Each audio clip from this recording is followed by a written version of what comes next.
ভুল করছি না তো? আমাদের চিন্তাভাবনা কোনো একটা দ্বিধার মধ্যে নেই তো? বা আমাদের চিন্তাভাবনা কোনো একটা গণ্ডির মধ্যে আবদ্ধ নেই তো?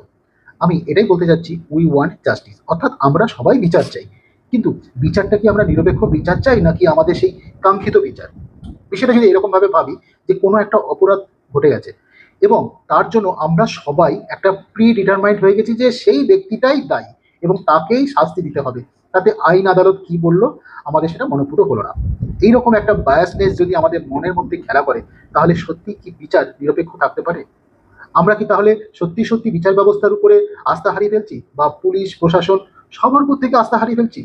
যদি সবার উপর থেকে যদি আস্থা হারিয়ে ফেলি, তাহলে আমাদের সিস্টেমটা কিভাবে চলবে? এই আজকে আমার মনে জেগেছে, তাই আপনাদের সকলের সাথে আমি শেয়ার করলাম।